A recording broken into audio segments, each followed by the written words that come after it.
आज राजतंत्र से लोकतंत्र तक का ये सफ़र इतना आसान नहीं रहा। इतिहास में ऐसी कई घटनाएं हुई हैं जिनके चलते यह व्यवस्था स्थापित हुई है कि हम एक राजतंत्र से हटकर आज प्रजातंत्र यानी कि लोकतंत्र में शुमार हो चुके हैं।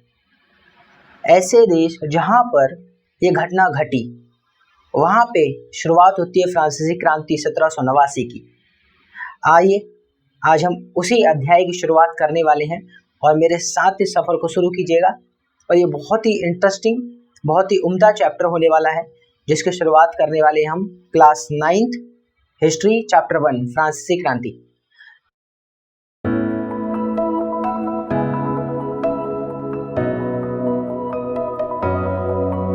नमस्कार दोस्तों, मैं हूं जतिन पाठक और आपका स्वागत करता हूं अपने इस यूट्यूब चैनल पे जिसका नाम है जतिन एडुग्रो। आज हम वो चैप्टर शुरू करने वाले हैं जहां से हमें ये पता चलता है कि समानता का विचार, जहां से हमें ये पता चलता है स्वतंत्रता क्या होती है, जहां से हमें ये पता चलता है देश जैसी व्यवस्था क्या होती है। ये कई सारी चीज़ें उस क्रांति से निकल के आती हैं और पूरे विश्व में ये शुमार हो जाती हैं। हर किसी को स्वतंत्रता की चाह होती है, फिर हर किसी को लगता है कि वह गलत दिशा में चल रहा है, तब जाकर वह देश बनने का विचार करता है। एक सीमा, एक देश की अपनी समानता, एक देश की अपनी भाषा बोली हो, एक देश का अपना राष्ट्रीय चिन्ह हो, उसका एक सभा हो, उसके लिए एक सांसद बिठाए जा सके, ऐसी व्यवस्था निकाली जाती है। तो ये चैप्टर अपने आप में बहुत ही इम्पोर्टेंट हो जाता है इस विषय को लेकर कि हम जान पाएँ। इसलिए ये कंटेम्प्ररी हिस्ट्री है, यानी समकालीन इतिहास है उस समय का, जो बताता है कि जिस समय आप आज़ादी की बात करो, जिस समय आप मॉडर्न हिस्ट्री को पढ़ने के लिए शुरुआत कर चुके हो, तो उसमें आप ये भी जानो कि आखिरकार इसके बीज पड़े कहाँ थे। आज़ादी के बीज भारत में ही नहीं पड़े, ये शुरुआत ही कहाँ से हुई और पूरे विश्व में फिर ये कैसे फैली, ये झलक। तो सबसे बड़े लेवल पे हुई ये क्रांति, फ्रांसीसी क्रांति, इसी को जानेंगे और शुरू करते हैं। आज सबसे पहले इंट्रोडक्शन चैप्टर रहेगा और इस इंट्रोडक्शन चैप्टर में क्या इंपॉर्टेंट है, कौन कौन से टॉपिक्स एस्पेक्ट्स पे हम बात करने वाले हैं, पहले ही क्लियरिटी कर दी जानी चाहिए, जिससे कि हम सबको ये क्लियर हो कि हम क्या क्या टॉपिक किस किस तरीके से पढ़ने वाले हैं। तो मैं यहाँ पे टॉपिक लिख देता हूँ ताकि हम लोग को क्लियर हो कि आने वाले वीडियो के हर पार्ट में हम कौन से टॉपिक को कवर करेंगे। तो चलिए मैं यहाँ टॉपिक नोट डाउन कर देता हूँ। तो ये रहे वो सारे पॉइंट्स जिनके बारे में हम इस चैप्टर की शुरुआत से लेकर एंड तक डिस्कस करेंगे। अब आपके सामने सारे पहले ही मैंने नोट कर लिए हैं, एक एक करके देखिए। 18वीं सदी के उत्तरार्ध में फ्रांसीसी समाज, इंग्लिश में भी French society during the late 18th century, यानी 18वीं शताब्दी के उत्तरार्ध का मतलब होता है उसके खत्म होने के समय में फ्रांसीसी समाज कैसा था, जिसके सब पॉइंट्स हैं 3। जीने का संघर्ष उनके पास था, यानी द स्ट्रगल टू सर्वाइव, जीविका का संकट कैसे उत्पन्न हुआ, आखिरकार ये उत्पन्न कैसे हुआ, किन कारणों से हुआ। तो how a subsistence crisis happen, उभरते मध्य वर्ग ने विशेषाधिकारों के अंत की कल्पना की। तो जो उभरता मध्य वर्ग था, मध्यम वर्ग, ये बहुत इंपॉर्टेंट है, इसको वो भी पढ़ने वाले हैं।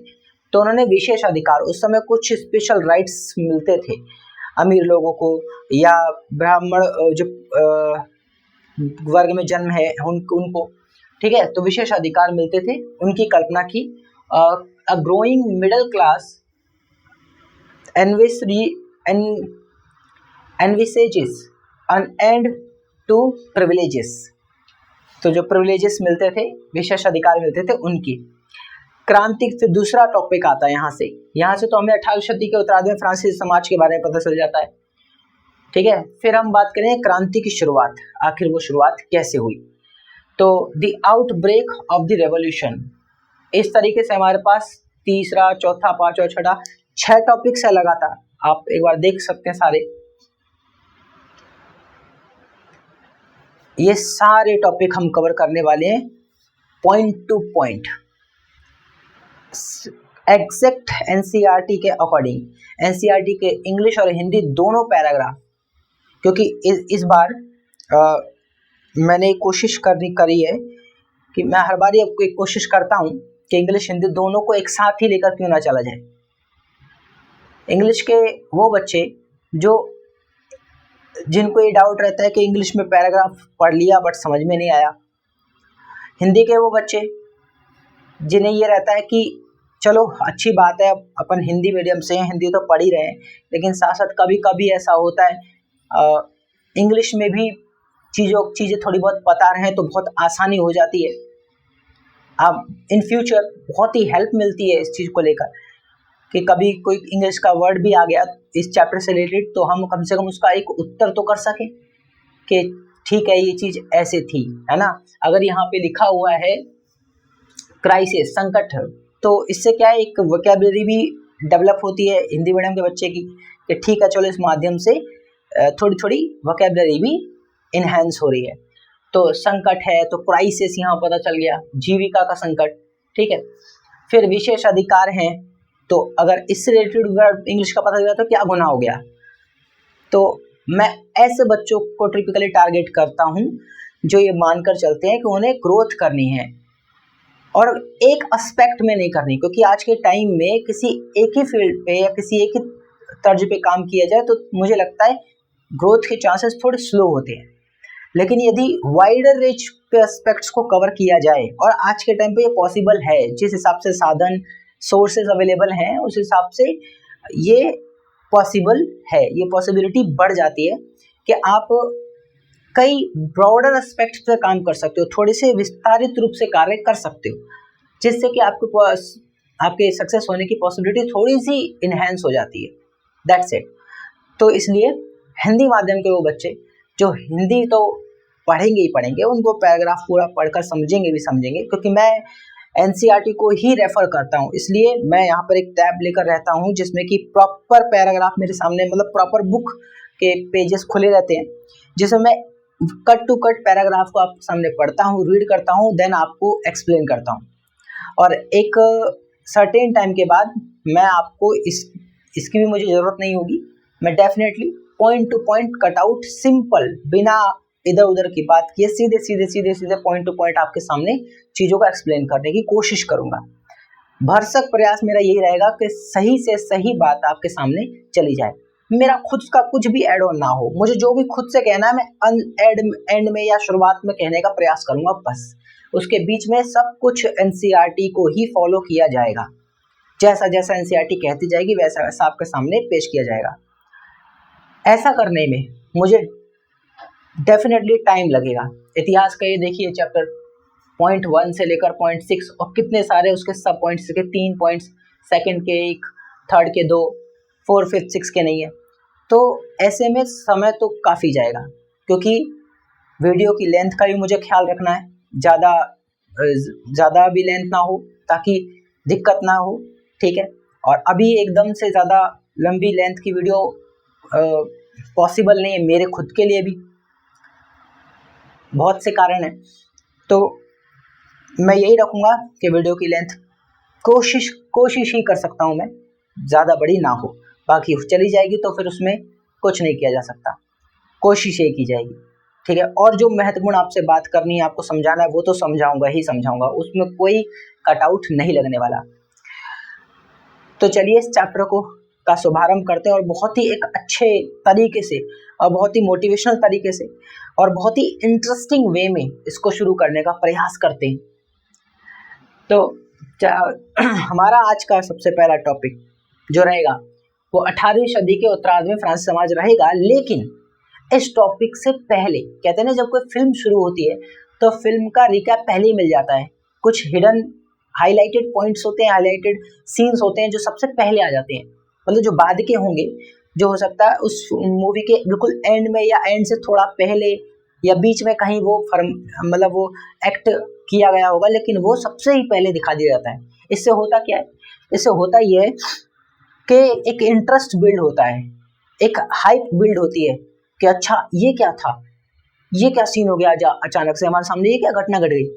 देन फिर उसको स्टोरी को रिवर्स से शुरू किया जाता है, यानी एकदम स्टार्टिंग से शुरू नहीं किया जाता, मतलब जो मेन पॉइंट है वो पहले नहीं लाया जाता, बिल्कुल धीरे धीरे धीरे सस्पेंस क्रिएट करते करते करते करते करते करते एंड में उस स्टार्टिंग कहानी पे पहुंच जाते हैं जहां से घटना शुरू हुई थी। लेकिन शुरुआत उसके पहले की घटनाओं की करते हुए उसको जोड़ते हैं, यानी कि एक स्टोरी टेलिंग क्रिएट होती है। स्टोरी टेलिंग का आर्ट क्रिएट होता है। और क्लास 9th की इस इतिहास की किताब में फ्रांसीसी क्रांति को इसी स्टोरी टेलिंग में पिरोया गया है, क्योंकि ये जानते हैं कि आने वाले जितने भी स्टूडेंट्स हैं उनका यही ख्याल रहता है कि चीज़ें बोरिंग होती हैं, चीज़ें इंटरेस्टिंग नहीं होती हैं। तो उनके लिए ये क्रिएटिव माइंडसेट के साथ इसको इंटरेस्टिंग बनाने की कोशिश की गई है। हर कोई अपनी तरफ से कोशिश ही कर सकता है, वो पूरी तरीके से अपना 100% नहीं दे सकता, इवन मैं भी नहीं। हर कोई सेटिस्फाई नहीं हो सकता, लेकिन अपनी तरफ से एक सेटिस्फैक्शन एक फैक्ट छोड़ने की कोशिश की जाती है। तो कोशिश करना सबसे अच्छी बात होती है, क्योंकि कोशिश करने वाले को कभी हार नहीं होती। तो फ्रांसीसी क्रांति को हम इस टॉपिक से शुरू करेंगे, लेकिन इस वीडियो में तो डेफिनेटली नहीं। आज हम इसके हाईलाइटेड पॉइंट्स को ही पढ़ेंगे, यानी कि इस फिल्म के शुरुआत के ट्रेलर को ही जानेंगे, जहां से हमें इस फिल्म के यानी कि इस चैप्टर की कहानी में क्या क्या घटना घटने वाली है और उसकी जानकारी मिलेगी। तो आइए शुरुआत करते हैं फ्रांसीसी क्रांति से। कहानी के कुछ हाईलाइटेड पॉइंट्स यहाँ से शुरू होते हैं कि 14 जुलाई 1789 की सुबह पेरिस नगर में आतंक का माहौल था। 14 जुलाई 1789 इस तारीख को लिखते भी चलेंगे जो जो मेन पॉइंट्स होंगे। तो 14 जुलाई 1789 की सुबह पेरिस नगर में आतंक का माहौल था। सम्राट ने सेना को शहर में घुसने का आदेश दे दिया था। तो जो शासक था उसने क्या किया, देखो अचानक से ये कुछ हाईलाइटेड पॉइंट्स हमारे सामने कि तारीख शुरू होती है 14 जुलाई 1789, सुबह का दिन होता है। पेरिस नगर धीरे धीरे एक काम कीजिएगा, धीरे धीरे नाम डेट थोड़ी याद करने की कोशिश कीजिएगा, मतलब इनको मेमोराइज कर लीजिएगा ताकि आगे आने वाली कहानी में नाम और डेट फिर दोहराई जाएंगी तो आपको रिलेट करना आसान होगा। तो पेरिस नगर में आतंक का माहौल था। On the morning of 14 July 1789, the city of Paris was in a state of alarm. एकदम आतंक के माहौल में। क्यों था? क्योंकि सम्राट ने सेना को शहर में घुसने का आदेश दे दिया था। अफवाह फैल गई थी कि वह सेना को नागरिकों पर गोली चलाने का आदेश देने वाला है। तो पेरिस में शासक ने सेनाओं को घुसने का आदेश दे दिया, ऑर्डर दे दिया। अब यह अफवाह फैल जाती है कि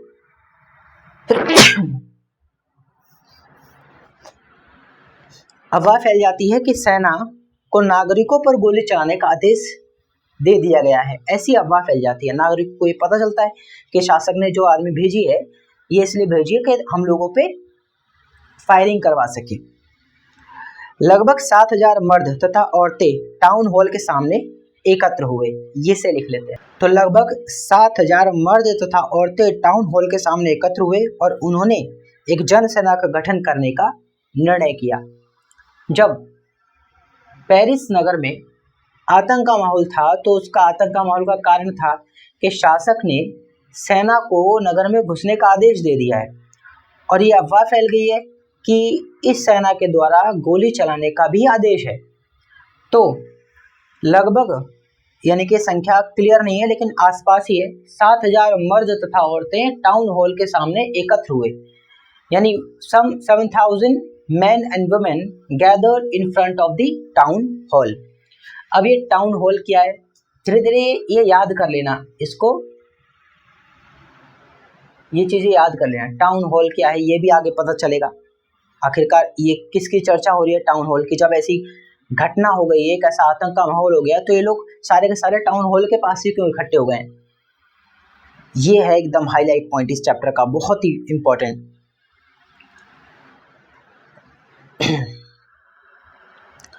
और एक जन सेना गठन करने का निर्णय किया है। हथियारों की खोज में वह बहुत से सरकारी भवनों में जबरन प्रवेश कर गए। तो यहाँ वो क्यों आए उसका कारण यहाँ क्लियर हो गया कि इन्हें यहाँ पे वेपन मिलने वाले हैं। तो वेपन फाइंड करने की, खोजने की उस तरीके में ये लोग जबरदस्ती इसमें घुसने लगते हैं। अंततः सैकड़ों लोगों का एक समूह पेरिस नगर के पूर्वी भाग की ओर चल पड़ा। अब हुआ ये के ज़्यादातर जो समूह है वह पूर्वी भाग की ओर चला जाता है, यानी कि ईस्टर्न पार्ट की ओर चला जाता है पेरिस के, और बास्तिल किले की जेल को तोड़ डाला जहां भारी मात्रा में गोला बारूद मिलने की संभावना थी। अंततः सैकड़ों लोगों का एक समूह पेरिस नगर के पूर्वी भाग की ओर चल पड़ा और बास्टाइल किले की जेल को तोड़ डाला जहां भारी मात्रा में गोला बारूद मिलने की संभावना थी। अब ये सारे लोग 7,000 लोग जब पूर्वी भाग की ओर टाउन हॉल की तरफ भागते हैं तो सैकड़ों लोग एक समूह पेरिस नगर के पूर्वी भाग की ओर चल पड़ा और बास्तिल किले की जेल को तोड़ डाला जहां भारी मात्रा में गोला बारूद मिलने की संभावना थी। So finally, a group of several hundred people marched toward the eastern part of the city and stormed the fortress prison, the Bastille, where they hoped to find hoarded ammunitions. Ammunitions यानी कि कई सारे गोला बारूद मिलने की संभावना थी। इस संभावना के चलते वह बास्टाइल यानी बास्तिल के किले की तरफ दौड़ पड़ते हैं और जबरदस्ती उसको तोड़ डालते हैं, एकदम घुस जाते हैं। अब ये किला किस चीज का किला है, तो देखो यहाँ पे एक शब्द आया है इंग्लिश में, प्रिजन। प्रिजन क्या होता है? जेल। तो आप ही बताइए, अब बताइए जो हिंदी के वह छात्र जो इंग्लिश में महसूस करते हैं कि थोड़े से वीक हैं या इंग्लिश में कौन पढ़े टेंस, कौन पढ़े मॉडल्स बड़ा ही इन सब कुछ पता नहीं, समझ में नहीं आता, तो बेहतर क्या हो सकता है? वो तो है, वो ग्रामर तो एक पार्ट है ही है, डेफिनेटली वो है, लेकिन ग्रामर का पार्ट आप याद भी कर लोगे तो क्या आप बोलना सीख जाते हो क्या? टूटी फूटी सही, लेकिन बोलने के लिए कुछ तो शब्द होने चाहिए ना, कि शब्द भंडार, वोकैबुलरी हमारे पास होनी चाहिए। तो देखिए कितनी वोकैबुलरी यहाँ से मिल जा रही है आपको। यहाँ पे देखो, यहाँ पे इतना तो सबको आता ही है, इतना तो बहुत इजी है, बट यहाँ पे देखो एक वोकैबुलरी यहाँ पे इंक्लूड हो गई, फोर्ट्रेस प्रिजन। डेफिनेटली सबको पता होगा, बट मैं एक हिंट दे रहा हूँ, एक तरीका बता रहा हूँ कि अगर इंपॉर्टेंट रहा तो ये कैसा रहा है। हॉर्डेड एम्यूनिशंस, ठीक है, कितनी चीजें हैं और क्या है इधर, टाउन हॉल तो है ही है, गैदर्ड हो जाना ये भी हो सकता है, हाँ, स्टेट ऑफ अलार्म, आतंक का माहौल। तो ये छोटी छोटी चीज़ें हैं जो इग्नोर नहीं की जा सकती। कहीं ना कहीं एक ऐसे बच्चे के लिए, उसके लिए तो डेफिनेटली नॉट, जो इन चीज़ों को बहुत छोटा आंकता है कि अरे क्या ही है, क्या इम्पोर्टेंट है, फालतू का टाइम वेस्ट, हटाओ, लेकिन उनके लिए नहीं है ये। उनके लिए जो जिनको लगता है कि भाई मेरे को करना है, मेरे को ये छोटी छोटी चीज़ें भी बहुत मायने रखती हैं। एग्जाम पर्सपेक्टिव में तो फिर इग्नोर करो इन चीज़ों को, बेहतर होगा आप बस फ्लो में पढ़ते चले जाओ। बट अगर आप कॉम्पिटिटिव लेवल पे हैं और आपको लगता है कि कंपटीशन में इंग्लिश कॉम्प्रिहेंशन भी पूछा जाता है, तो उसके लिए जितने ज़्यादा से ज़्यादा वोकैबुलरी क्रिएट कर सकता हूँ उतना कर लूँ, तो उसमें ये भी इंक्लूड हो जाएगा। ठीक है, तो यहाँ तक कहानी पहुँची हमारी। और हथियारों पर कब्जे की इस सशस्त्र लड़ाई में बास्तिल का कमांडर मारा गया। अब होता ही है कि यहाँ पे बास्तिल का जो कमांडर था वह मारा जाता है और कैदी छुड़ा लिए गए, यद्यपि उनकी संख्या केवल 7 थी। जो कैदी छूटे वो सिर्फ संख्या में 7 थे और इसका कमांडर मारा जाता है। सम्राट की निरंकुश शक्तियों का प्रतीक होने के कारण बास्तिल किला लोगों की घृणा का केंद्र था। ये लाइन बहुत इंपॉर्टेंट है, मैं इसको नोट डाउन कर। सम्राट की निरंकुश शक्तियों का प्रतीक होने के कारण बास्तिल किला लोगों की घृणा का केंद्र था, इसलिए किले को ढा दिया गया और उसके अवशेष बाजार में उन लोगों को बेच दिए गए जो इस ध्वंस को बतौर स्मृति चिन्ह सजोना चाहते थे। यहाँ पे आके समझ में आता है कि बास्तिल का किला लोग क्यों तोड़ रहे हैं और क्यों उसके एम्यूनिशंस जो गोला बारूद है उनको इकट्ठा कर ले रहे हैं, चुरा ले रहे हैं। वहाँ के 7 कैदियों को आज़ाद करा दे रहे, सिर्फ 7 कैदी, उनको आज़ाद करा दे रहे हैं और इसी हड़प झड़प में कमांडर मारा जाता है। ऐसा क्यों कर रहे हैं? यहाँ से क्लियर होता है कि सम्राट की निरंकुश शक्तियों का प्रतीक होने के कारण बास्तिल किला लोगों की घृणा का केंद्र था। Yet the Bastille was hated by all because it stood for the despotic power of the king, निरंकुशता का डेस्पोटिक पावर, हाँ डेस्पोटिक पावर स्टूड, यानी कि वो एक स्थिर निरंकुशता का प्रतीक था। यानी कि राजा जिस तरीके से था, अभी क्या होता है कि हमें किसी पे हेट हो पर हम उसका कुछ नहीं बिगाड़ सकते, तो हम क्या करते हैं, उसकी सबसे प्यारी चीज को ही नुकसान पहुंचा देते हैं। तो राजा की सबसे प्यारी चीज या उसका ही प्रतीक मान लो, उसी का ही रूप मान लो, बेस्टिल का किला था जो उसकी निरंकुशता का प्रतीक माना जाता था। तो लोगों ने सबसे पहले उसे ही ध्वस्त किया कि राजा को तो बाद में देख लेंगे, पहले इसको देख लेते हैं। उसको एकदम ध्वस्त किया, वहाँ के कैदियों को आज़ाद कराया। हाँ, इस झड़प में मारा गया कमांडर।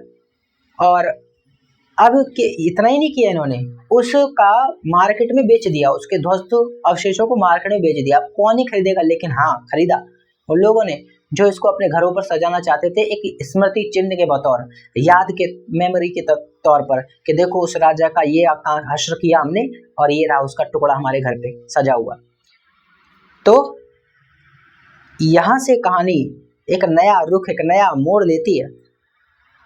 इस घटना के बाद कई दिनों तक पेरिस तथा देश के देहाती क्षेत्रों में कई और संघर्ष भी हुए। अधिकांश जनता पावरोटी की मांगे महंगी कीमतों का विरोध कर रही थी।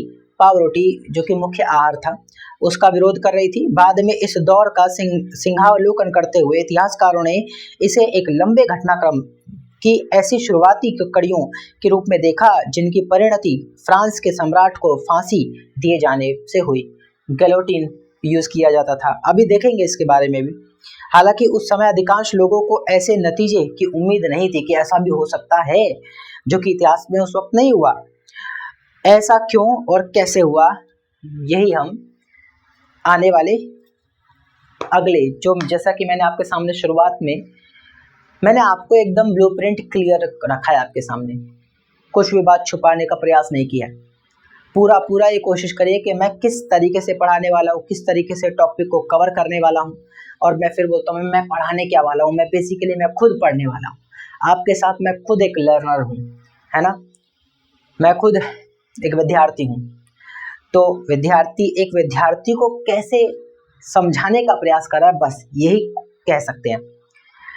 तो क्योंकि मेरे को इंटरेस्ट है, तो मैं अपने उसी इंटरेस्ट के बतौर जैसा समझा सकता हूँ वैसे समझाने का प्रयास कर रहा हूँ, भरसक प्रयास कर रहा हूँ।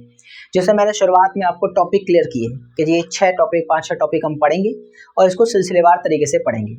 लेकिन आज की इस वीडियो में मैं टॉपिक कवर नहीं करने वाला हूँ। आज की इस वीडियो में तो मैं हाईलाइटेड देने वाला हूँ, यानी कि ट्रेलर देने वाला हूँ इस चैप्टर का, कि जैसे फिल्म का ट्रेलर आता है ऐसे इस चैप्टर का एक ट्रेलर होगा, जहाँ पे आप इसकी मुख्य भूमिका वाले शब्दों को, मुख्य भूमिका वाले पात्रों, कहानी और किस्सों को पढ़ेंगे, जिनमें हमने अभी जाना कि बास्तिल का किला तोड़ दिया गया क्योंकि राजा की काव्य निरंकुशता का प्रतीक था।